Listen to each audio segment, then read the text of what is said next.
Sejam bem-vindos ao podcast Terra de Gigante. Meu nome é João Mazelli Gouveia e nesse episódio a gente vai falar de um filme que está fazendo em 2025 25 anos e ainda ganhou uma sequência. Pois é, O Gladiador. Vamos conversar e por isso eu trouxe essa equipe de especialistas em Roma Antiga aqui para conversar com vocês. Primeiramente, boa noite, César. Meu querido César, sua nota para o filme e seu comentário. Boa noite, João, Guilherme, Reives. É um prazer estar aqui com vocês de novo. Boa noite, senhoras e senhores. Minha nota pro filme, cara, é tipo 9,5 para 10. Sem brincadeira, porque esse filme realmente me marcou e é um filme muito bom. E foi daqueles negócios que fizeram e o que faz aqui ecoa na eternidade. Então, É isso aí. Reives, meu querido, boa noite, bom dia, boa tarde. Sua nota e sua frase emblemática.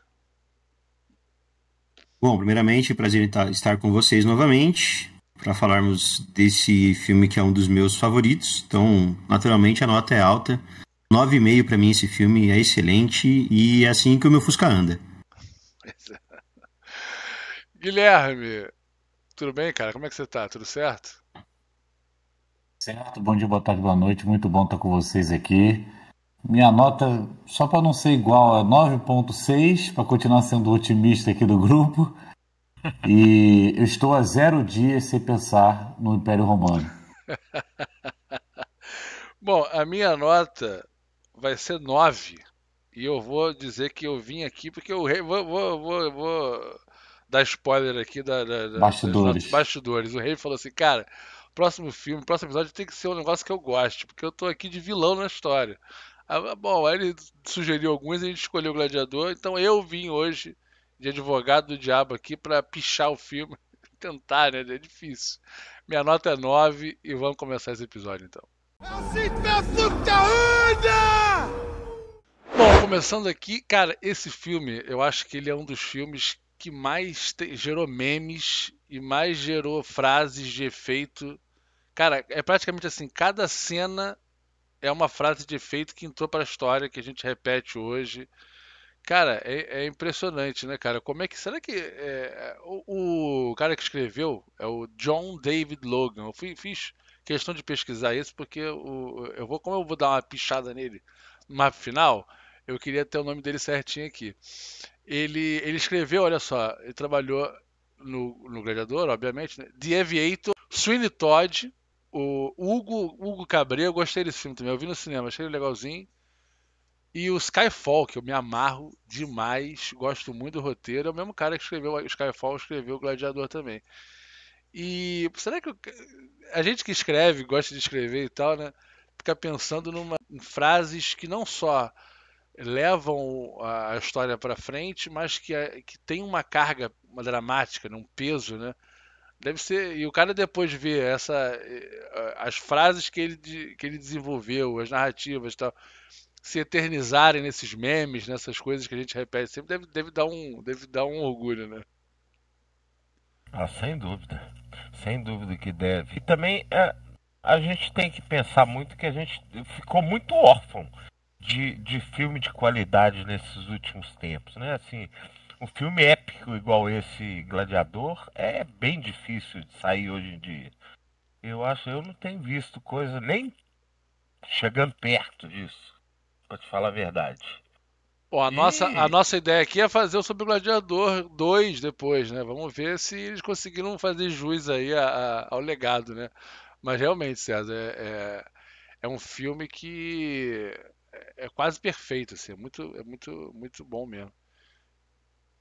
Eu acho interessante que você mesmo falou aí, né? Quando a gente olha pelo viés de escritores, que a estrutura da história é extremamente clássica, não inova em nada. O cara que tinha no ápice da vida dele perde tudo e a história dele tentando se recuperar entre a vontade de se vingar e o código de honra dele. Isso aí são histórias contadas há centenas, milhares de anos, só que foi muito bem feito, foi pô, coisa linda, os personagens são cativantes, as cenas são muito boas, os diálogos são muito bons. E aí foi o que o César falou, a gente Já vi inclusive reportagens sobre isso, sobre a crise da originalidade, né? O desespero em vender, às vezes, nostalgia para se manter a indústria, em vez de você criar coisas novas e ousar. E aí, quando surgem coisas um pouco mais ousadas, elas são feitas normalmente por um estúdio independente, como a 24, enfiado lá na Apple TV, que quase ninguém tem. Fica muito difícil, né? Mas você vê, não precisa inovar muito para fazer algo incrível como foi Gladiador, numa estrutura de história extremamente clássica. Todo mundo aqui já fez algum conto ou escreveu alguma coisa já nessa estrutura e foi impactante, marcante para todo mundo. Então, assim, esse livro para mim é um dos marcos sobre isso, quando você analisa desse viés. Que, tá, beleza, você quer contar uma história? Não se preocupe em inventar muito. Você inventa a melhor maneira de fazer aquilo. Agora, a estrutura tá ali e o troço foi bem feito, é marcante para todo mundo. Cara, o que eu acho que é mais interessante da questão do roteiro é que ele foi desenvolvido durante as gravações do filme, né?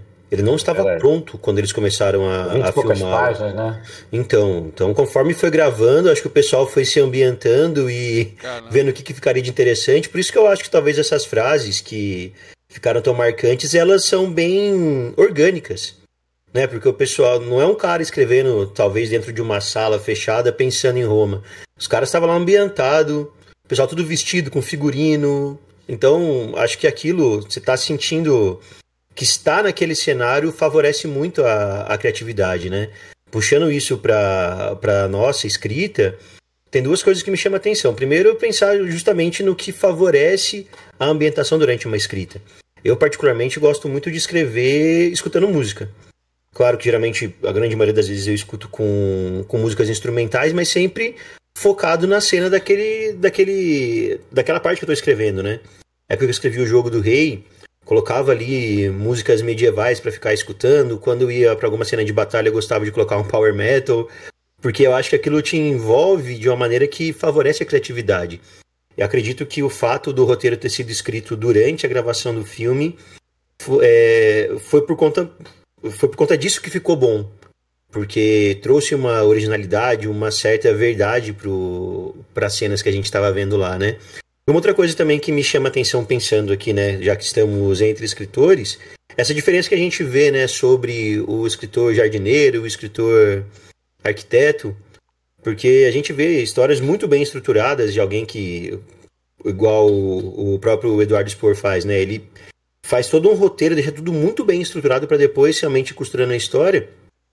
E da mesma forma, pessoas que às vezes não escrevem um roteiro muito bem feito antes, vai escrevendo realmente a história durante a criatividade, ou no caso ali, durante a gravação do filme, pode ficar tão bom quanto.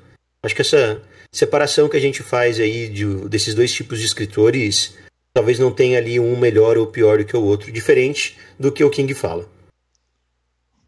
É só pra lembrar também que tinha o Ridley Scott aí pra dar uma ajeitada nesse roteiro também na hora. Não é nada, Pois não é é. nada, não é nada, né? Ele tava bem acompanhado de o roteirista. A equipe é boa, né? A bola sobra pro craque, não tem jeito. Mas esse negócio que você falou realmente uma coisa que me chama a atenção também é como não sei se vocês já leram Ben-Hur? Eu tenho um filme também, né? Mas eu Eu lembro tô que com ele aqui. é, Ele tá aqui. eu li Tá Ben-Hur há aqui no muito topo. tempo, era moleque, assim, estava perdido aqui em casa e tal, e li, e é uma história que lembra um pouco, né? É um escravo também, né, que busca vingança, né, e volta depois de um tempo, é uma história meio que similar aí. Eu sei porque o Guilherme comentou que não é uma história muito inovadora, né, e realmente me lembrei agora, não sei porquê, do Ben-Hur, assim. Tem as modas das bigas também, né, tem bastante semelhança, de fato, se você for ver.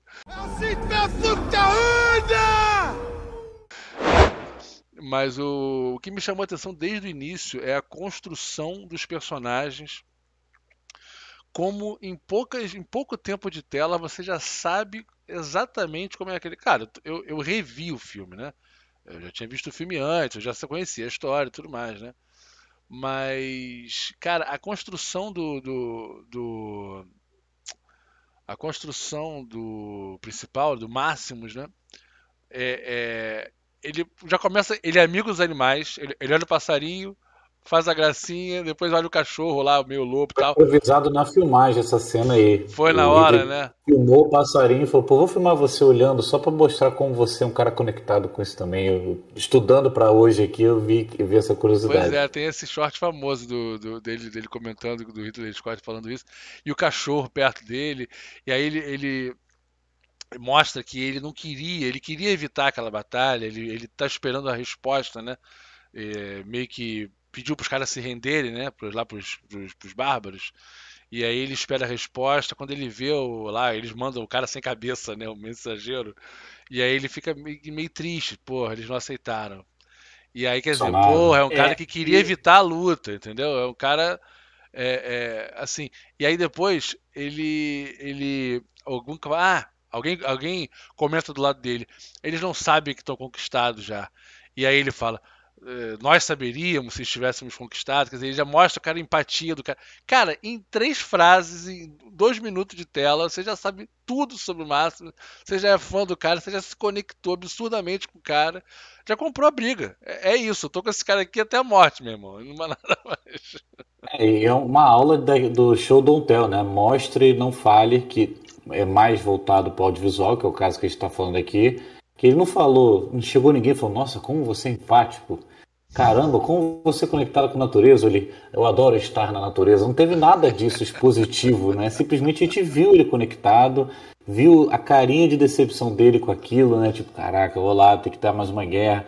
Isso é a riqueza também desse filme, né? Porque as traições vêm dos olhares, vêm da atitude. E é o que você falou, desde o início, deixa muito claro o que cada um quer fazer ali. Até não existe muito essa coisa do personagem cinza, né? Que funciona muito bem nesse filme. O cara é bom, o cara é aliado, o cara é antagonista, o cara é o inimigo. Muito, assim...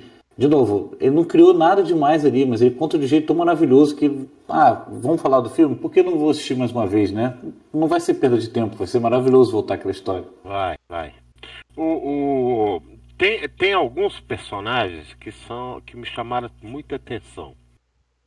O Cômodos, por exemplo, você tem hora que consegue sentir até pena dele.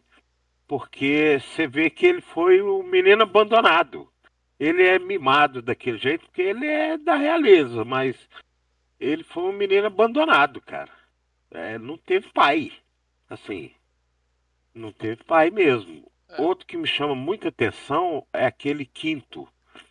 O Quinto também que era totalmente do lado do Máximos. Na hora que o Cômodo mata o pai dele e assume lá o Império, ele vira de lado assim na maior facilidade, né, cara? Porque a gente tá falando também do Imperador de Roma também, né? Não é qualquer um que você bate de frente, né? Ele também pensou no lado claro. dele, né? Cara, mas pensando no que o César falou, eu particularmente discordo na questão de ter dó do Cômodos, cara. Inclusive eu acho que o jeito que a história ela é desenvolvida, ela é bem dicotômica mesmo. Você tem ali o herói que é essencialmente bom e o vilão que é essencialmente ruim. Isso eu acho que traz um contraste muito grande para as histórias que a gente vê hoje em dia. Que realmente, né, eu tô me colocando nesse meio. A gente atualmente se preocupa em tornar os personagens mais cinzentos, para justamente não dar essa impressão, né, de o herói é bonzinho e o vilão é ruim, né? Como se isso fosse tornar toda a história mais pobre. E também, hoje em dia, a gente tem muito sobre a humanização do vilão, né? Não basta simplesmente mostrar que o vilão é ruim. Hoje em dia o pessoal investe muito nas histórias em mostrar o porquê que o vilão é ruim, porquê que ele faz aquelas coisas ruins. Se a história é bem contada, se a história é bem feita, acho que não precisa explicar muita coisa. O vilão é ruim, cara.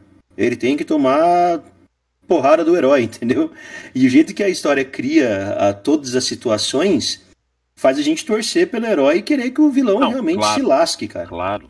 Pra mim, essa dicotomia ficou perfeita nessa história. Não tem dúvida disso. Agora, você consegue ver justamente isso, uma certa humanização do vilão, quando, por exemplo, o cara, em vez de ser um aproveitador de crianças, ele vê o sobrinho dele dormindo lá e fala, olha como ele dorme com tranquilidade. Você vê assim, um negócio que eu não tive, que você consegue se conectar. Eu acho que eu consigo entender um pouco o que o César falou, Primeiro, de novo, né? Os personagens são muito bem construídos e o elenco é incrível, né? Principalmente o Joaquin Phoenix foi indicado ao Oscar nesse filme, né? Coadjuvante e tal. E ele tinha feito. O filme anterior que ele tinha feito foi 8mm com o Nicolas Cage, que é um filmaço, cara. A gente pode trazer esse aqui um dia, inclusive. É um filmaço, o personagem dele é pequeno no filme. Mas também você já consegue perceber naquele momento ali, cara, esse ator é bom, bicho. Esse ator vai fazer Tava bem. pronto pra coringar, Tava né? bem, tava pronto pra coringar. E eu consigo entender o que o César falou, porque por mais que você não sinta pena dele, talvez não seja pena, mas você consegue entender, e de novo, a gente escritor aqui, a gente tem que ter uma mente indulgente, né? A gente consegue entender a cabeça do cara, porque aquele diálogo incrível dele com o pai ali antes, né? Aquela cena dantesca ali, que ele mata o pai no final, né? Você fica, meu Deus do céu! Enfim, você consegue entender, né, que assim, ele nunca foi o que o pai precisava que ele fosse. A vilanice dele tá no fato de botar a culpa no pai, né? Ele diz que, pai, eu nunca fui o que você queria, tarará, e outro personagem talvez se penalizasse. Mas ele, no caso, ele reclama disso. Ele reclama desse, entre aspas, abandono que ele possa ter sofrido, né? Porque ele não era como o pai. Ele fala, né, linda aquela história toda, né, que o pai faz uma carta para ele falando, né, das virtudes de um líder e tal, e que ele não tinha nenhuma daquelas virtudes, né, que ele já sabia desde o início. É assim, uma confissão, né, de alguém que se mostra com pesar daquilo tudo. Embora você não concorde com ele, você entende na cabeça de vilão dele o porquê que ele faz aquilo tudo, né? Então, mas deixa eu trazer um contraponto nisso aí. Isso. Eu Agora, só particularmente mais não uma, acreditei nele. só mais uma coisa, só mais uma coisa, só mais uma coisa. Depois você continua, Rei. Até porque, cara, o pai fazer o que o pai ia fazer é uma parada totalmente inesperada e improvável. Porra, você vê um imperador tirar o filho da reta e botar outro na frente dele. Ele até fala com a filha, né? Ah, você daria uma ótima César, você tal. Mas assim, isso que aconteceu com o Cômodos, é um negócio impensável. Assim, o cara realmente é pra desmoronar, realmente. Um imperador tirar a linha dele de sucessão e botar a República de novo, o senador, ou quem quer que fosse ali, né? Mas fala, Reis, fala aí.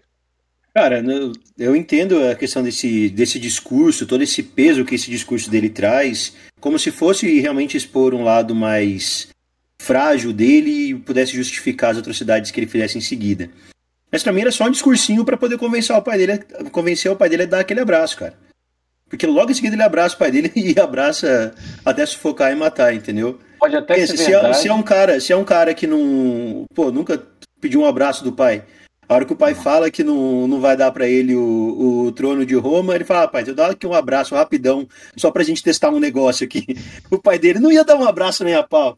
Aí o cara vai e faz um puta de um discurso triste, fala tudo que o pai dele, tudo que poderia pesar na mente do pai dele, pra depois justificar aquele abraço.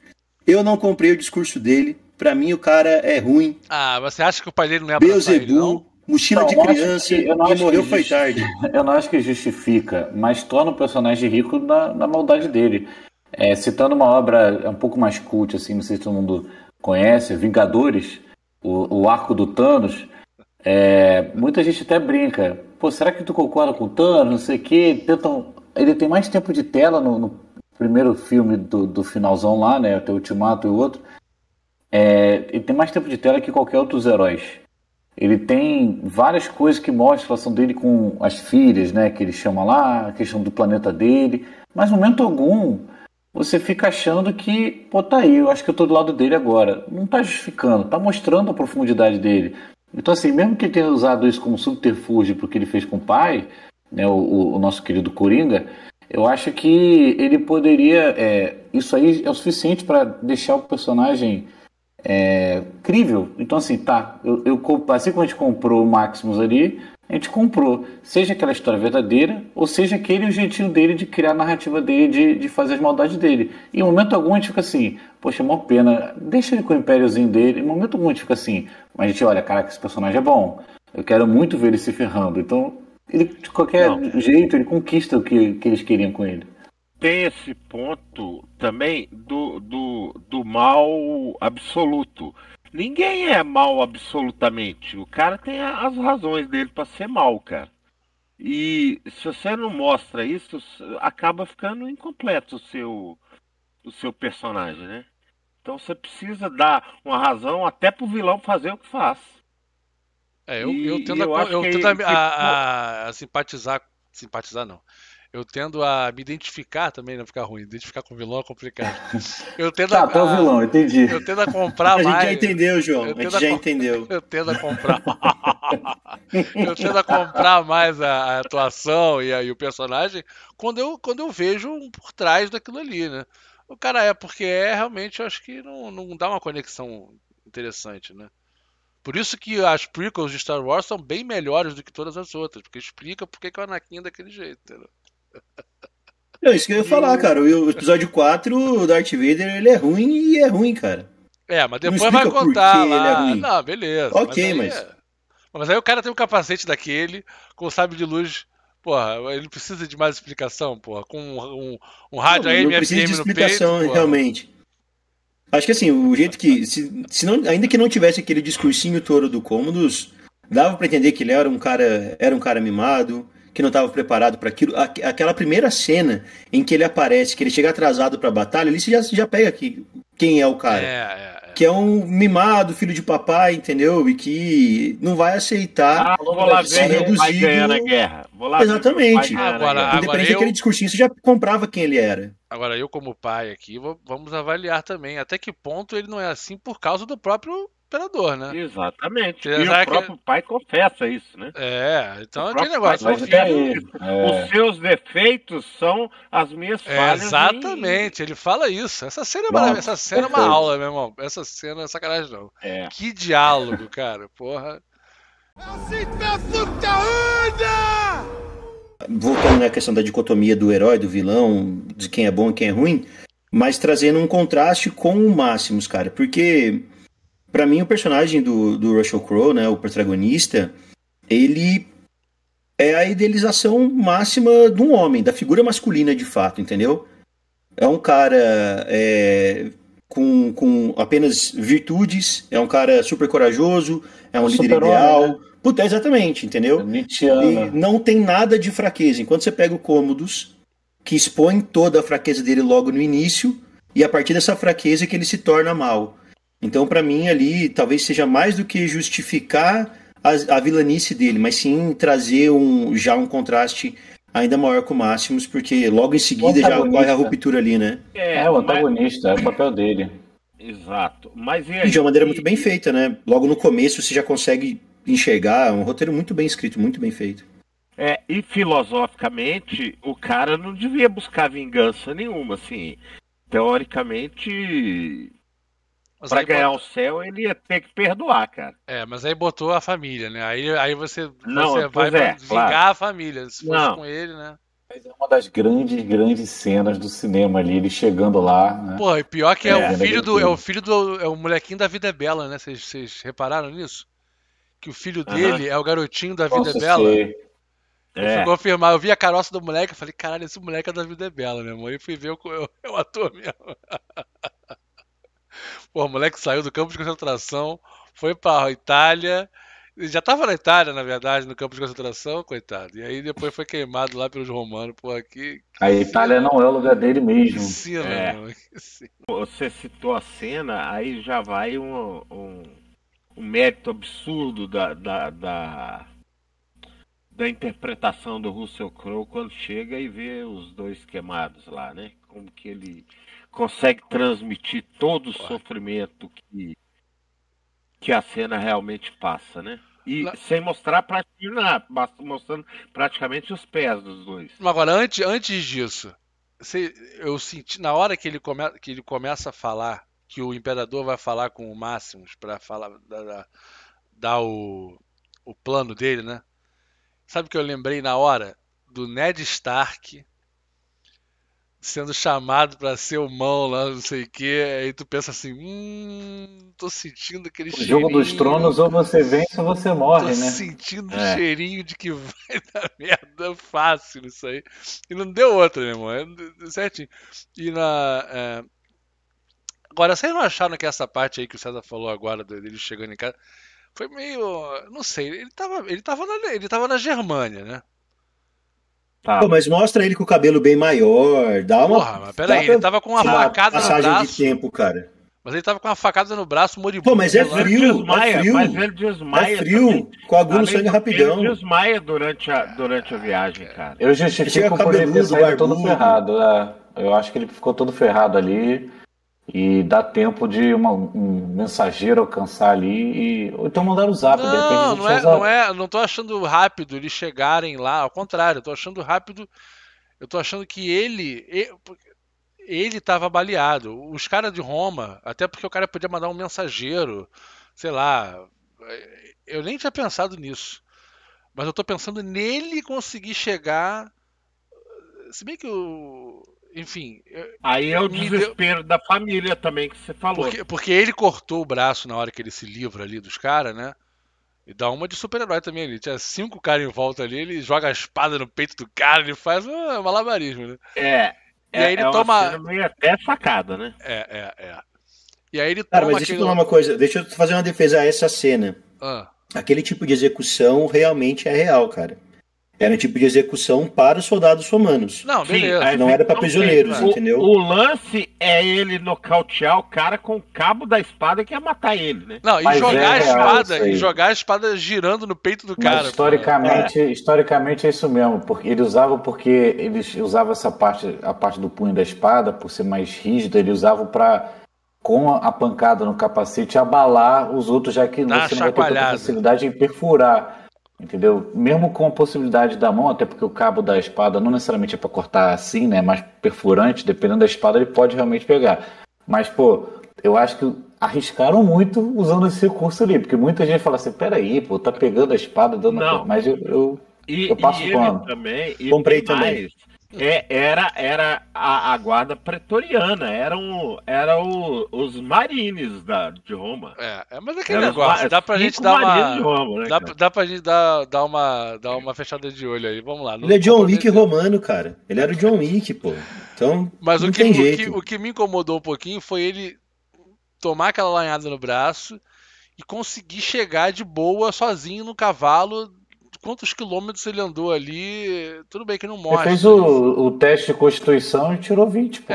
Não, mas se olhar na cena, cara, ele tá mais cabeludo, tá mais barbudo. Dá pra ter uma noção que teve uma passagem de tempo. Desmaia durante a viagem, ele desmaia. É em isso aí cima que eu tô do falando. cavalo. Ele desmaia, ele tá de boa. Eu acho uma penicilina. Comeu um cogumelo ali, tomou uma penicilinazinha, botou aí. Beleza, tranquilo, vai. Segue o barco, vamos lá. A minha cena favorita, puxando a cronologia aí dos acontecimentos, é que logo que descobre que o imperador morreu, né? Chamam o Máximos, né? E se você reparar bem, o jeito que o Commodus mata o pai dele é num sufocamento, num abraço, né? Tampando realmente o rosto e a boca, pra não ficar marca. Porque a hora que o Máximos vai ver o corpo do imperador, ele olha no pescoço pra poder ver se não foi estrangulado. É uma cena bem sutil, mas ele coloca a mão, baixa assim pra poder ver se não tem nenhuma cena assim. E mesmo assim ele pega e fala, né? Declara realmente que não vai se ajoelhar ao Commodus por conta de entender que o Commodus matou o pai. E logo em seguida, a hora que fica só o Commodus e a irmã dele vai e mete 2 tapão na cara do irmão. Pois é. Tipo, sabendo o que fez. E logo em seguida vai dar um beijo nele. Porque, tipo, por mais que saiba a merda que ele fez, agora ele é imperador. Cara, eu acho a sutileza dessa cena linda, cara. Porque ela tá querendo castigar o irmão, dá 2 tapas nele de raiva pelo que fez com o pai, e logo em seguida ela pega e já dá um beijo nele, porque entende o poder. Dele, não, no anel dele. No anel dele. Na posição dele. E de novo, ela não falou assim, tô com raiva de você, tô puta da vida contigo, mas eu te respeito. A gente entendeu isso que admiro muito nesse filme, é impressionante. Pois é. Assim como o Maximus, né? Ele nega o imperador 3 vezes ao longo do filme, né? As 3 vezes que ele falou, não, se mostra inferior a mim. Não, eu tô mandando você matar. Não, as 3 vezes ele nega o cara. Então, assim, na construção desse conflito deles, foram 3 atitudes muito poderosas do Maximus, né? E teve uma poderosíssima na hora que o Cômodos manda ele se revelar lá, que ele tava com aquela máscara. Que quem é você? Que ele fala assim: eu sou fulano de tal e Ué. tô aqui pra me vingar nessa vida ou na próxima. É uma das cenas mais repetidas aí, né? Como eu falei lá, que a gente falou lá no início, né? É uma cena que é de arrepiar mesmo, né? Você não. É. E é legal porque eu reparei que quando eles estão lutando fora do Coliseu, né? Nas províncias e tal, os inimigos deles estão sempre mascarados. Não sei se vocês repararam nisso. Nas lutas fora Aham. do Coliseu, os inimigos da galera ali do próximo estavam sempre de máscara. Você não via. Tinha um cara com uma máscara tipo uma caveira, o outro era tipo um chapéu, parará. E aí quando eles vão para pro Coliseu, a primeira luta, o Máximos bota tinha meio que uma máscara ali, obviamente para se ele não queria se revelar naquele Esconder. momento, né?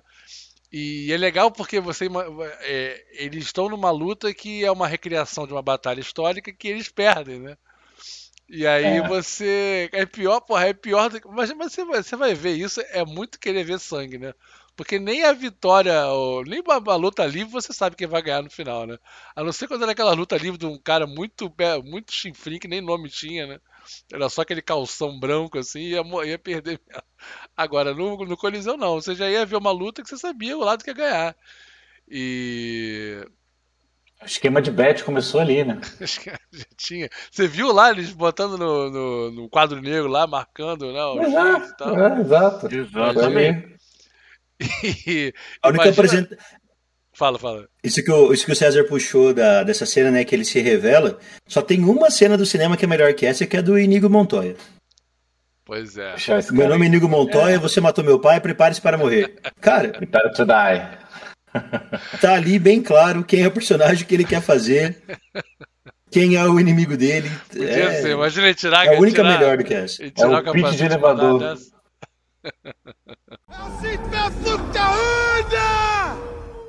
Tem também o crescimento do Maximus, né? O crescimento do Maximus, ele perdendo a raiva e mirando mais no objetivo dele. Porque lá nas províncias ele tava fudendo todo mundo e regaçando todo mundo e metia 2 espadas no cara ao mesmo tempo, puxava as espadas e cortava a cabeça do cara fora. É a E conversa que o rapidão, próximo tem com ele, né? Se você quer É, acessar, se você quer fazer sucesso suficiente para ficar de frente com o imperador, tal, você tem que conquistar, né, e tal. E ele meio que entende essa brincadeira aí. E vamos falar um pouquinho dos amigos dele ali, cara, que são personagens também que não sei nem se eles falam O nome, Juba é não lembro. maneiríssimo. Pô, mas são. Também, de novo, cara, o filme é muito baseado nos personagens e rapidamente você entende a índole de cada um ali, né? O cara ajudando ele ali na hora que ele tá com ferimento no braço e tal, e trocando ideia, aquele outro lá meio que é meio germânicozão também, né? Meio que os olhares que ele dá, você já percebe que eles estão com ele ali, né? E aos poucos Estão ele vai conquistando os potencializando o caras. protagonista, né? Eles estão potencializando o protagonista ali. exatamente. Direcionando ele. Eles são aliados e mentores ao mesmo tempo em cada situação. Exatamente, Né? eu pensei nisso. Tanto que o Pensei próprio nisso. Juba, ao final do filme, ele meio que substitui, né? Ele tem uma atitude ali muito, muito bonita ali com os bonequinhos e tudo mais. Então eu acho muito legal isso, que normalmente separa os papéis, né? Tem um mentor, um Gandalf, o Dumbledore. Mas não, o pessoal que tá na briga com ele ali, que é aliado, também ele tá aprendendo Por com ele. mais Isso, que isso é seja muito interessante. um personagem já fortíssimo, né?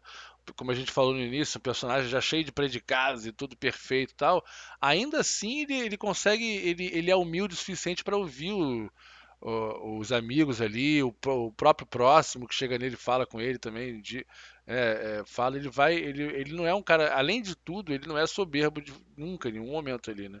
Ele vai sempre abaixando a cabeça e ouvindo cada um e tal. Eu. E, de certa forma tem essa necessidade também do cara aprender durante a jornada dele, Porque, afinal de contas, ele quer matar o imperador de Roma. E Roma não está decadente nessa época completamente. Está começando a ficar decadente. Aí, para ele chegar no imperador, cara, você imagina como que é para chegar num presidente da república, de uma republiqueta de banana qualquer aí, como é que não é difícil. Imagina chegar no imperador de Roma no auge do negócio. E maneiro, achei legal também na cena, na primeira cena do Cômodos como imperador no Senado, né? Como o imperador ali era aquele negócio, cara. Ele era o imperador de Roma. Mas ele tinha que dobrar o Senado também, né? O Senado, mesmo sendo um império, era muito forte ainda, né? Uma galera ali, e o cara sacaneando o imperador, e fazendo gracinha. Ele até fala uma hora lá que seja, próxima gracinha, eu vou te matar e tal. Só que ele percebe que, no decorrer do filme, ele mesmo fala que ele não pode sair fazendo essas coisas, porque ele depende muito do povo, né? E o Senado eram os representantes do povo, né? Claro, como todo político já naquela época deturpados e tal, né? Agora, ele mesmo fala na hora, né? Na hora que ele dizer que eu não falei mal do filme, cara, essa cena, na hora que ele roda a espada assim, eu falo assim, ele vai nomear um incitatus já aqui, senador também. Porque ele fala assim, eu tô cagando e andando pra vocês, tô nem aí pra vocês, né? Ali que ele fica girando no chão a espada. Exatamente. Assim, fala aí que eu vou ficar vai aqui. falando aí que eu não tô nem ligando. Dolente, né? Cara, mas essa parte dessa preocupação dele com o povo, eu senti, na verdade, como o César mesmo falou, né? Roma não estava em decadência nessa época, então o imperador tinha plenos poderes ali. Mas, por exemplo, o que impediu o Cômodos de matar o Máximos logo que descobriu, né? Ele viu que o povo estava do lado dele. Não sei se isso era só uma questão política, mas ou então no lugar disso fosse algo do próprio ego dele. Porque ele sentia que ninguém amava ele. Entendeu? E ele tinha ali no cargo algo. Então, eu achava que eu pelo menos senti mais que as coisas que ele fazia para agradar ali o povo era para ele se sentir amado, né? O povo amá-lo como imperador e não simplesmente pelo poder, né? Ele tendo a oposição do Senado, mas tendo apoio do povo, seria suficiente para manter ele ali, né? O pai dele era muito querido, né? Dá a entender isso também, né? Exatamente. Mas é interessante pensar isso que o Reeves falou, que não necessariamente ser só a parte política que interessa a ele, mas sim o ego dele em ser aplaudido e reverenciado, né? Com certeza. A gente vê que ele é um cara super Além carente, do né? que tem o medo do exército também, que estava com o Máximos, né? O exército estava com o isso Máximos. também. Agora, é legal também como aquele negócio que a gente fala, né? A gente se identificar com o vilão em alguns momentos.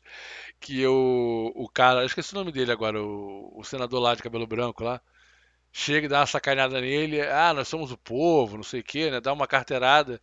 Aí ele fala, o povo come tão bem igual você, né, tal, tem as mesmas mulheres que o fulano. Ele dá uma ironizada também naquele senado ali, super hipócrita, né? Não tem político, nunca teve, né? Mas em Roma, que o poder envolvido era o poder do mundo na cabeça deles, né? Na cabeça deles dominavam o mundo inteiro. Imagina o nível de interesse desses caras em dominar. Então, assim, eles iam abandonar o Coringa rapidamente, caso fosse necessário. Só que quando ele mostrou poder diante do povo ali, ainda que cedendo ao Maximus, né? Ele ganhou um pouco de poder. Então, é que a gente falou aqui, tem o ego dele, mas também essa relação dele com os políticos, com o Senado, era muito sensível. E apesar de terem poucas cenas disso, eles conseguiram passar essa questão, né? O senador debocha, o senador respeita, o senador apoia, o senador tenta ajudar o Máximo escondido. Isso, muito legal, muito legal. O pretoriano tá de roxo, né? Me fez lembrar de umas questões de cores, principalmente da cena final lá, que eu achei bastante interessante o jeito que o roteiro subverte, né? Também, Geralmente, por exemplo, a gente citou aqui o Star Wars, o Luke vestindo branco, né? Roupas claras, porque ele é o herói, negro. E contra o lado negro, que o Darth Vader todo vestido de preto. E na luta final lá, eles colocam o Máximos inteiro de preto e o Imperador de branco, né? Então, esse jogo de cores junto com o roteiro, e talvez até mesmo dentro da cabeça do Imperador, né? Que provavelmente ele que escolheu aquela roupa branca.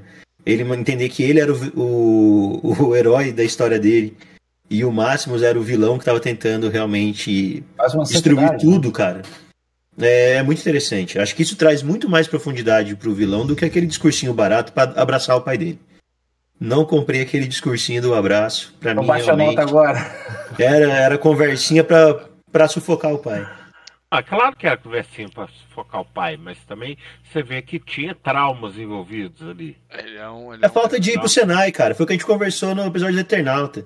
É a falta que faz um Senai pro jovem de hoje. uma Eu apostila, fiz né, Senai, pra então eu posso xerocar. falar. Eu tenho, como o pessoal diz hoje, eu tenho lugar de fala. Eu fiz Senai, então eu posso criticar essa molecada hoje em dia aí que Coloca fica só chorando. Se coloca aí numa escola de militares, igual coloca nas histórias do Ardo Spor, né? Que até os imperadores colocavam os filhos pra treinar, pra aprender os ofícios e tal. De repente não teria dado tanto Agora, problema. porra, Né? mas é uma mordomia, né? Tu vê aquela hora que aquele cara da cicatriz lá vai falar com a princesa lá, com a menina, com a mulher. Porra, a mulher tá andando numa liteira ali, no meio da rua, cara, e ela lá toda deitada assim na parada, Mas e é os isso mesmo, é escravos isso levando, é mesmo. muito doido, né, cara? A mulher não consegue nem andar daqui até ali, meu irmão. Não, me carrega. Porra. No Brasil a versão Mas disso isso é o era pé aqui rapado, também né? era assim. Aqui A também era versão. assim. O pé rapado, né? O pessoal ia pra igreja de carruagem, não sujava o pé. O pobre sujava na lama e rapava o pé Tinha na que entrada da rapar. igreja, por isso que é o pé rapado, né? É isso aí. Então, Porra. muito legal. Ou não. Agora, já que vocês chegaram no final, eu vou falar aqui a minha crítica ao roteiro. Opa, acho que eu tô contigo. Eu acho que o roteiro precisava pensar mais um pouquinho nesse final, porque, cara, vamos ver se a minha solução é igual à sua, vamos ver. O cara passa o tempo inteiro, não posso matar o Máximos, porque ele é o povo tá com ele, o povo tá com ele, barará, barará. Aí ele, meu irmão, escracha no momento em que ele manda prender o senador. Ele já, meu irmão, depois que o Máximos, que ele pega lá que ele descobre, né, que eles estão maquinando lá, né, para fazer o que eles vão fazer. Quer dizer, para quem não lembra do filme, o Máximos vai ser liberto pelo aquele senador de cabelo branco, que eu esqueci o nome agora. Vai sair de Roma, vai encontrar com o exército que era o dele. E eles assumem que o exército vai ficar com ele, porque o cara que está comandando eles é um qualquer lá, eles idolatram o cara. E aí esse batalhão vai invadir Roma para tomar o lugar e depor o imperador e botar Roma nas mãos do Senado de novo. Beleza. O cara descobre isso, meu irmão. Descobriu isso. Manda prender o senador. Agora. Fala com a irmã dele, olha só, teu filho tá aqui, meu sobrinho, parará, vou te matar se você ficar. Vou Aquela cena. amassar, Não, vou te Aquela cena matar só foda. não, vou transar com você também. Também. Falou isso também. Aquela cena fortíssima também dele, com ele contando a história pra ela, né? Pro garoto e tal. Forte. Da abelhinha. Da Belinha. Muito Incrível a boa. cena, incrível. É uma ameaça muito, muito bem feita. E aí ele não mata o Máximo. Aí eu não vou matar você. Eu vou chamar você pro Coliseu pra botar pra fazer uma lutinha, dar uma última chance, igual o vilão de desenho, que em vez de matar o cara, fica fazendo discurso. Aí você pode falar assim, João, mas aí você não ia ter filme, pô. O cara matava o Máximo, matava todo mundo, prendia isso aqui, acabou o filme. Não. Como é que poderia ser melhor esse filme? Presta atenção. Chega na hora de fugir, o Máximo consegue fugir. Porque tem que ter uma luta entre os dois, né? A gente tem que ter essa luta, tinha que ter. Até porque mostra lá o clímax aí já tá marcado. Precisava ter. Mostra o Joaquim Fênix lutando, ele não é ruim não, ele luta bem lá, ele fica, né? Luta bem. Sabe balançar a espada. Então, o que eu faria? Nosso querido amigo John David Logan. Eu faria o Máximos fugir, chegava no batalhão, ia ser uma cena maneira também, ele reencontrando os caras e vamos pra luta, não sei o que, vamos dominar, vamos lá. Invadir Roma, meu irmão. E aí na hora dessa invasão, pega pra capar, foge daqui, foge dali, ele tem que matar o imperador. O imperador foge, porque é um cagão também, é um covarde. Eles iam acabar numa noite, de noite, sei lá, dentro do Coliseu de noite, vazio, e aí luta de espada, parará, e os dois morriam, entendeu? Tudo bem, aquela cena final é foda, dele morrendo. O motivo é a cena final.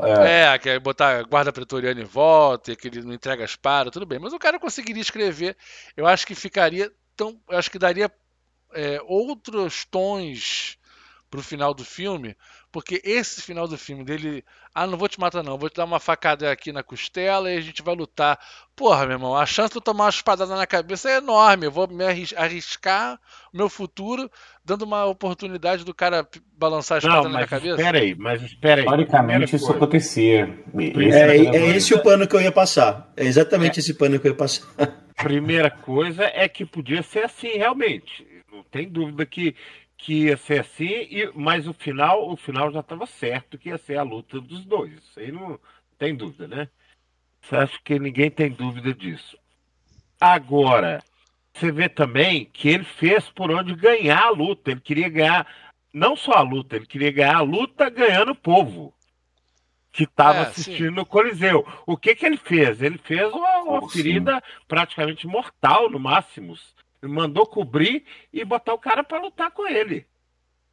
Então o cara já chegou fraco lá, né? Então, acho que isso foi uma tentativa de resgate histórico para tentar aproximar um pouquinho mais o roteiro dos personagens reais, né? Históricos, a gente sabe que o Cômodos existiu, ele realmente era o filho daquele imperador, né? Do Marco Aurélio. Mas o que acontece é que, na verdade, né, a forma que ambos morrem é totalmente diferente. Inclusive o Cômodos mesmo original, ele morre ele morre assassinado pelo treinador dele, né, na banheira. E ele não governava sozinho, governava ele com outro cara, né? Governava nessa época tinha várias vezes o imperador tinha o poder dividido, né, entre dois. Mas a questão é que, de fato, o Cômodos ele era conhecido como um imperador que gostava muito das batalhas no Coliseu. E ele, de fato, entrava várias vezes para lutar, mas quando ele entrava para lutar, os gladiadores eram todos feridos, quase mortos já, para não ter risco de machucá-lo, né? Ele lutava bem, então, ainda que lutasse mediocremente contra algumas pessoas feridas mortalmente, ele ia se sair bem, né? Aquilo era também pro ego dele. Então eu acho que essa cena final foi para trazer um pouco mais desse contexto histórico do Cômodos lutando. Eu concordo que o final podia ser melhor, inclusive por isso que minha nota não é 10 para esse filme. Achei que o finalzinho ele mesmo, essa tentativa de resgate da República Romana ali na morte do Máximos, eu achei isso meio caído. É bem essa cena final, o finalzinho da cena final, que eu não gosto desse filme, por isso que a minha nota não é 10. Final é como se fosse o fechamento do parênteses do filme, assim, porque começa ele passando a mão nas plantas lá e tal, não sei o quê, e termina o filme assim também.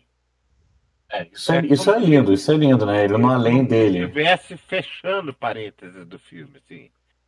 E outra coisa que vale a pena a gente falar é que o Marco Aurélio, primeiro, não era bonzinho como eles tentaram pintá-lo. E segunda coisa é que ele não fez pararem os jogos coisíssima nenhuma. Ele era bem a favor dos jogos no Coliseu. Não foi o Cômodos que voltou, não. Já tinha. No contexto histórico tem muita diferença mesmo, mas tentaram, é o que o Reis falou, ele falou assim, não, nesse personagem vamos tentar, já que é legal pra narrativa, vamos botar essa verossimilhança aqui dele sendo covarde, botando no enfrentamento pessoas muito mais feridas e tudo mais pra lutar. Mas é tudo que a gente falou, né? Não é nem uma ficção histórica, uma ficção baseada na história de Roma. Mesmo que esse apontamento do João, né, dele não é que ele não tenha gostado, mas talvez pensar em uma forma de melhorar. Uma coisa que me chama a atenção no filme inteiro é que não tem nenhuma cena de ação desnecessária. Isso que eu acho que torna o filme ainda mais épico. Porque às vezes a gente vê... O que diferencia, por exemplo, esse filme que é um épico, o Ben-Hur, de alguns filmes de ação, por exemplo. Não é só o contexto histórico dele envolvido, mas também a forma da narrativa. Porque a gente pega filmes de ação que tem N cenas em que a gente só tá vendo explosão, tá vendo tiro, tá vendo morte, como esse cara luta pra caramba. Piada. Mas nesse piadoca, como o João adora. Piadoca, né? Eu adoro. Entendeu? Olha como eu sou foda, olha como eu atiro, olha como eu luto. Mas nesse filme, cara, absolutamente todas as cenas de ação fazem a história andar. E isso pra mim faz ainda brilhar mais esse roteiro. E a única piadoca do filme é de uma construção incrível. que é quando o cara lá, o germânico, dá uma garfada no prato do cara, que eles estão com medo de estarem envenenando o Máximos. Aí você, meu irmão, todo mundo, o Máximo com cagaço, o Máximos que é o Máximos, com cagaço de comer a parada. Que o cara fez até assim pra ele. O outro cara não come não, meu irmão. A construção do personagem numa garfada, meu irmão. Ele, pá, colher na boca e pá, meu irmão. Aí. Vou comer. É que eles já estão mortos ali, né, cara? É aquele negócio. Nós que estamos prestes a morrer, os saudamos. É isso. É isso ali. E ainda o cara ainda faz a cara sacaneada no cara. Foi vou morrer, assim, tá? Essa cena, até a piadoca é bem feita nesse filme. Impressionante. Agora, sabe um negócio? Mais uma coisa que não vou dizer que me incomodou, mas é uma coisa que ficou um pouco datado, eu acho. Tinha umas cenas com uma câmera lenta. Não sei se vocês repararam. A câmera lenta atrapalha um pouco. Do nada, daqui a pouco ele... eu achar... Porra, bicho. De eu achar que, que a CGI se existe, mas não compromete. Não compromete, não. Mas a câmera lenta, assim, não é um ruim. Mas é uma coisa que era muito usado na época. Ah, bom, mas o Snyder aí é vezes 10, né? Não, mas... Deixa eu passar um pano aí também, vai. Hoje eu tô... Hoje tá... de diarista, né? Fazer no ombro aqui. Hoje eu tô... A publi do Perfect. Frustrado, hein? Vou fazer a publi do Perfect. Cara, por que esse filme, na minha opinião, envelheceu muito bem? Porque ele tem muito efeito prático. A grande maioria das coisas que a gente vê de efeitos especiais são efeitos práticos. Exatamente. Então, em várias coisas ali que eles colocam efeito prático, se não usar essa câmera lenta, né? Na verdade é uma câmera... Não chega a ser bem uma câmera lenta. Acho que eles fazem de uma... Eu não sei dizer exatamente a técnica que eles fazem, mas não é uma câmera lenta pensando, tipo, um Zack Snyder da vida. Né? Eles dão uma lentificada ali, eu acredito que para tentar disfarçar um pouco daquele efeito prático, porque talvez numa velocidade normal podia ficar... muito mais escrachado, no sentido de que dá uma sensação de falsidade. Mas se fosse colocado tudo em CGI como é hoje, esse filme teria envelhecido muito pior. E trazendo já um spoiler, por exemplo, do Gladiador 2, cara, olha os efeitos especiais do Gladiador 2. Aquela cena da batalha dos caras, acho que todo mundo viu, né? Espero que sim. Então, cara, o que eu vou falar não é um spoiler. Não é um spoiler. Não é rinoceronte, mas tem uma luta logo no começo contra alguns macacos. Não tô sabendo. Vocês vão assistir. Se quem não assistiu, né? Assiste e depois me fala. Cara, é uns macacos, velho, que parece que foram rodados no PlayStation 3. Caralho. E eles copiaram e colaram e jogaram. Fiquei curioso agora. Mas muito mal feito. Muito mal feito. Do mundo que já passaram 3, 4 planetas de macacos ali, excelentes em gráficos. Exatamente, né? Cara. Exatamente. Assim, é uns macacos muito mal feitos. Tanto que quando eu assisti, eu aluguei o filme no YouTube, né? No Google. Não caiu do caminhão aqui perto de casa, eu tive que alugar esse filme. Cara, eu cheguei a reiniciar a minha internet. Ligar de novo. Achando que, tipo, tava caindo banda, porque tava muito mal feito. Falei, não acredito. No primeiro eles desistiram do Rinoceronte por isso, né? Exatamente. Até as escolhas desse filme foram inteligentes. Foram pro Tigre por conta disso. O Tigre tem algumas cenas poucas que são em CGI, mas a maior parte são tigres reais, né? Provavelmente com o efeito prático de câmeras bem mais distante do que realmente estavam. Mas, pô, cara... Eu não sei se é o único que eu não vi o Gladiador 2, não. Eu não vi o Gladiador 2, não. Eu também não vi, não. Não vi, não, mas eu tô muito curioso pra ver a batalha dos navios lá dentro do Coliseu. Eu tô curioso pra ver a batalha de rinoceronte, meu irmão, porque você botar o tigre preso é uma parada. Você largar o rinoceronte solto naquele Coliseu, eu não fico, não, meu irmão. Não tem estratégia, não tem losango, diamante, coluna romana que faça... Você vai ver que os macacos são piores, cara. Você já assistiu aquela cena, aquele episódio dos Simpsons, que eles vão para um navio, eles saem das águas, vão para as águas internacionais? Exatamente. Cara, são aqueles macacos que eles trouxeram. Inclusive parece que foi desenhado pelos Simpsons, tão mal feito que é. Para quem mora no Rio de Janeiro... especial Dia das Bruxas. Para quem mora no Rio de Janeiro e lembra do macaco Tião, ele tinha uma arma perigosa, meu irmão. Ele atacava até político, o Senado ia passar mal pro macaco Tião.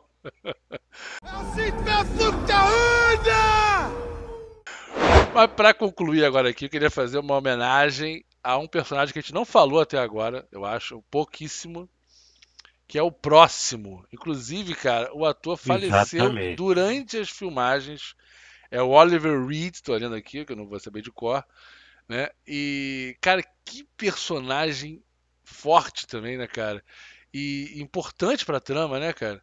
E cheio de. E ele é aquele negócio, ele naquela hora, né, que o Máximos vai até ele, comenta e pede pra liberar ele, né, e tal, e ele fala, e ele meio que dá um.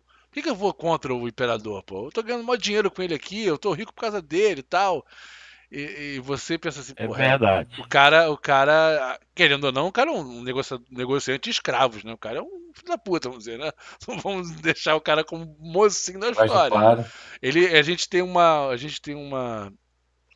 um viés sobre ele porque ele é amigo do Máximos ali e tal.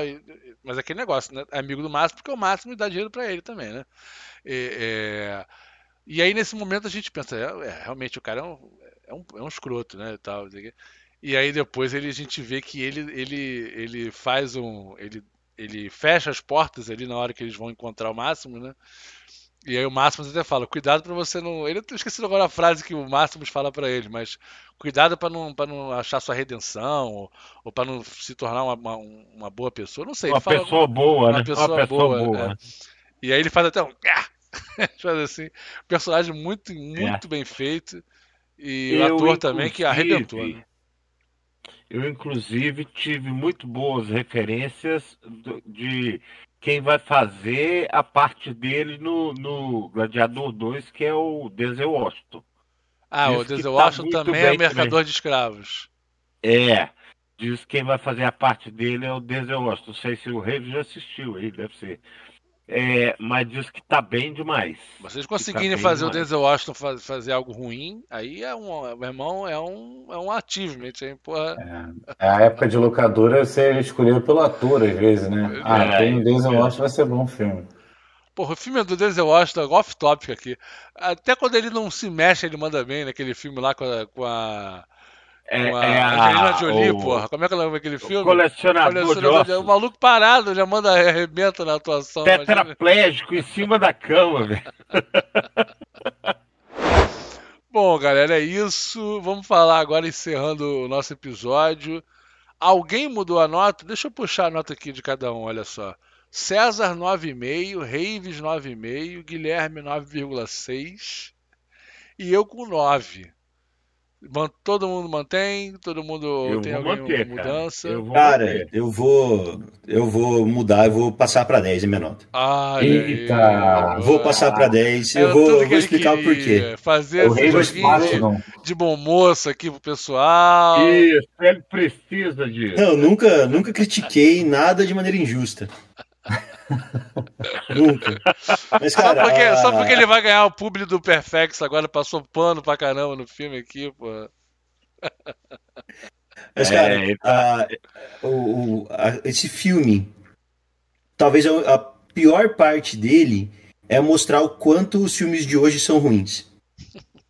Porque ele sobe o sarrafo tão alto que é difícil a gente conseguir ver muita qualidade nos filmes de hoje. Em tudo que a gente tá falando, entendeu? Você pegar roteiro que a gente elogiou aí, atuação, só ator foda, cara. Mesmo os que não eram muito conhecidos, eram Pois é. baitas nos atores. Os próprios efeitos práticos, né, que foram utilizados, que não deixam o filme envelhecer tão mal quanto alguns da mesma época que utilizavam CGI. E puxando, por exemplo, a própria, né, a gente está falando da filosofia, né, Marco Aurélio tinha muito essa pegada de filosofia, mas se puxar, por exemplo, para a poética do Aristóteles, em que ele via que toda obra artística tinha que ter uma catarse envolvida, e veja a catarse puxando aí do histórico grego da palavra, né, que significa purificação, né, uma transformação. Catarse significa falando da parte médica, né, o catarse era basicamente a digestão, né, o estômago purificando, transformando o alimento em outra coisa. Então, não é um financiamento coletivo, não. Não. Apesar de que chegaremos lá na parte do jabá. Chegaremos lá. Interrompe o Rave, não, que porra, eu tô me sentindo aqui no pós-graduação, meu. Pera aí, calma, pera aí. Volta, Rei, volta lá, que eu tô anotando. Não, mas Catarse.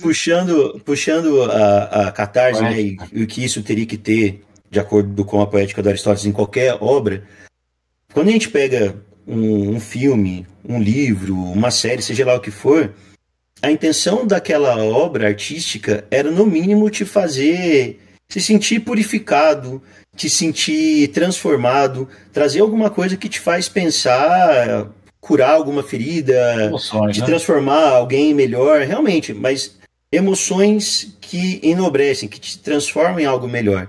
E esse filme, para mim, ele do começo ao fim, ele te traz isso. É uma trama totalmente simples, né? É um cara buscando vingança, você tem o vilão bem definido, você tem o herói bem definido, e aquilo te traz esse sentimento de satisfação porque o cara consegue fazer o que ele queria, ele consegue vingar a família, ele consegue atingir os objetivos que é mostrado logo no começo. Né? Até mesmo passar a mãozinha no capim de volta, ele consegue fazer ainda que seja no Elysium, né? E isso, cara, pra mim, pegando todo esse filme, escancara o quanto a gente hoje tá ferrado nessas obras atuais. Porque eu, particularmente, não sei quanto tempo eu não vejo um filme que te traz essa sensação de catarse, que te traz essa sensação de você sair, pensando sobre isso, talvez inspirado pelo protagonista em tentar ser alguém melhor, e puxando ainda essa lógica aí de Roma, né, do pão e circo. O que a gente tem hoje como, entre aspas, pão e circo dentro do mercado audiovisual? A gente tem um monte de easter egg, a gente tem um monte de explosão, cenas muito fodas em questão de explosões, de lutas bem coreografadas. Né? Mas, cara, Balas infinitas, tudo raso, entendeu? Você tem coisas muito bonitas de se ver, mas realmente sentir alguma transformação, hoje em dia as obras é muito difícil, são muito difíceis de alcançar o que o Gladiador alcança, cara. Então eu vou subir aí para 10, para subir a média aí, porque é um filme épico em todos os sentidos. Pô, e é 2 horas e meia de filme, tu não sente, cara. Hoje em dia você vê um filme de 1 hora e meia, tu já tá 10 minutos. Porra, meu irmão, 10 minutos de filme, não aguento mais, cara. Foda. E eu não vou subir minha nota não pra deixar o rapaz ficar como herói. É, lá no alto, lá no... É, aqui, ó. Mas eu vou chamar aqui nosso amigo César Guimarães, já tá afiando os lápis aí para os autógrafos na Bienal agora do Rio de Janeiro, não é isso, César? Já tô afiando o lápis, já tô de passagem comprada, já tô com hora marcada, né? A Flávia marcou até a hora lá pra fazer os autógrafos, eu não vou chegar, porque eu vou estar no avião, mas que isso? Sacanagem. Eles marcaram justamente para a hora do meu voo. Mas, paciência, chego lá depois, não tem problema certo, não. Pô. Manda abrir lá o Rio Centro, deixar lá o negócio aberto até você chegar, pô. Segura os Não, mas portões. eu vou chegar tipo 10 minutos atrasado depois. É igual a Lady Gaga, Madonna, é assim mesmo. Artista grande é assim mesmo, dá atraso. É isso. Lady Gaga. Arroba César Guimarães Livros. Isto. Guilherme, muito obrigado. Diga aí novamente seus jabás todos, suas redes sociais. Sou @Guilherme nas redes sociais, REZK Guilherme. Falo do que eu leio, do que eu escrevo, do que eu gosto, do que eu assisto também. De vez em quando eu coloco um pouquinho do que eu cozinho também. Ó, caraca. Olha, velho. Olha só. Bem, meu principal jabá vai ser a Condenação da Memória, pré-venda em julho, na Bienal. Eu pretendo estar todos os dias, mas no mínimo nos finais de semana e no feriado eu estarei lá. Com umas ativações que eu vou anunciar em breve na minha rede, com possibilidade de ganhar print, receber spoiler do livro e tal. Então vai ser bem legal essa ativação que eu vou fazer por lá. Não vou estar com o livro propriamente lá, porque apesar de ser pela Flávia, sai no mês seguinte, sai em julho. Mas eu acho que vai ser bem legal essa interação e também conhecer o pessoal, vai ser muito legal. Inclusive, só um PS aqui, ao longo da gravação eu recebi um e-mail da capista Falando aqui, ó, segue aqui as 2 versões da capa, eu não abri Olha aí. pra gente terminar a gravação, mas tá nos finalmente, são em breve revelação de capa, inclusive. Raves, e agora você nas redes sociais? Bom, Instagram, @livro.jogodorei. Essa semana eu revelei a capa do volume 3, porque realmente o Catarse está prestes a sair. Já está tudo com a editora, já estamos só esperando as últimas artes para a página ficarem prontas. Então acredito que agora para o mês que vem já deve estar no ar. Essa semana também eu postei lá no Instagram alguns dos brindes que eu acho que está sendo mais cobiçado do pessoal, que é a miniatura de espada. Pois é. Então eu recomendo todo mundo que tiver interesse ficar de olho lá nas redes sociais, que eu vou divulgar lá assim que abrir o Catarse. E tem que correr, cara. Tem que correr porque eu acredito que vai acabar rápido. Assim eu espero. Show de bola. No Instagram você me acha como @JoãoMasGouveia e no YouTube também, se você estiver assistindo pelo Spotify, tem o canal no YouTube do Terra de Gigantes. Se você estiver assistindo pelo canal do YouTube, tem o podcast Terra de Gigantes por lá. Lembrando para você mandar, se você quiser entrar em contato com a gente pela caixa de mensagem do Spotify ou pelos comentários do YouTube, fique à vontade, ou mande um e-mail para contato... Esqueci. Peraí, cara. Lembrei. Contato joaogigante@gmail.com, e-mail antigo do canal. Contato joaogigante@gmail.com. Pode mandar mensagem para qualquer aqui dos participantes, falar que a gente falou bobagem, falar que chorou ouvindo o episódio. Fique à vontade. Quiser falar como é que você venceria os macacos amestrados do Raves no Coliseu, fique à vontade, beleza? Galera, muito obrigado pelo seu tempo. Até o próximo episódio. E tem Gladiador 2 aí na próxima. Fica ligado. Valeu. Essa cena aqui, só voltando à cena que você falou, João, da hora que o Marco Aurélio chama ele pra conversar, isso é uma síntese do filme mostrando pra gente que nem toda promoção no emprego é boa, cara. Nem toda promoção. Às vezes seu chefe chega com um papinho de, vou te promover, tem um negocinho bom aqui pra você. Nem sempre é bom, cara. O Capitão Nascimento cai pra cima e o Máximo subiu pra baixo. É isso aí.